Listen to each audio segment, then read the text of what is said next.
မာတီနက်စ်ကတော့ဒါဘီနိုင်ခွဲအပြီးမှာနီးပြတဲ့မိုက်ကယ်ကာရစ်ကိုချီချူးစကားပြောဆိုရင်နီးပြဟောင်းအမော်ရင်ကိုတွေ့ဝိုက်နီးဝေဖန်တိုက်ခိုက်လိုက်ပါတယ်။အခုနီးပြတဲ့မိုက်ကယ်ကာရစ်ကိုတော့အသင်းရဲ့အနှစ်သာရကိုတကယ်နားလည်တဲ့ဂန်ဒဝင်တူးထီကြောင်းနဲ့အရင်နီးပြနဲ့မတူညီတဲ့စိတ်သက်ပိုင်းဆိုင်ရာပြောင်းလဲမှုတွေချက်ချင်းဆောင်ခြင်းပေးနိုင်ရဲ့ကြောင်းထုတ်ခေါ်ပြောဆိုခဲ့တာပါ။လက်ရှိမှာတော့မာတီနက်စ်ဟာကာရစ်ရဲ့လက်အောက်မှာအသင်းရဲ့အဓိကခန်းစည်းမှုအဖြစ်ပြန်လဲခြေစွမ်းပြနေပြီးအသင်းသားတွေကြားမှာလည်းအရင်ကထက်ပိုမိုစီးလုံးနဲ့စီးတဲ့တွေကိုမြင်တွေ့လာကြပါပြီ။မန်စီးတီးကိုအနိုင်ရပြီးနောက် United ဂန်ဒဝင်ပါထရစ်အီဗရာက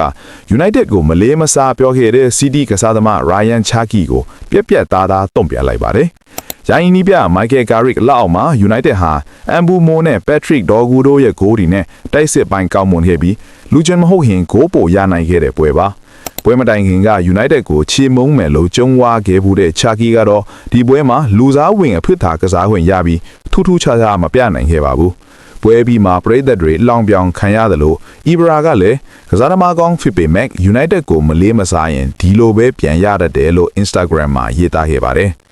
တစ်ဖက်မှာတော့ Gary Neville ကဒီပွဲက United ရဲ့ခြေစွမ်းဟာအကောင်းဆုံးခေတ်တွေကိုပြန်တတိရစေပြီးကာရစ်ကအသင်းရဲ့ပင်ကိုကစားဟန်ကိုပြန်လဲအသက်သွင်းနိုင်ခဲ့တယ်လို့ချီးကျူးခဲ့ပါတယ်။ United ဟာလာမယ့်တနင်္ဂနွေနေ့မှာဇယားထိပ်ကအာဆင်နယ်နဲ့ရင်ဆိုင်ရမှာဖြစ်ပြီး City ကတော့ Champions ဆုအတွက်အမှတ်9မှတ်အထိကွာဟသွားခဲ့ပါပြီ။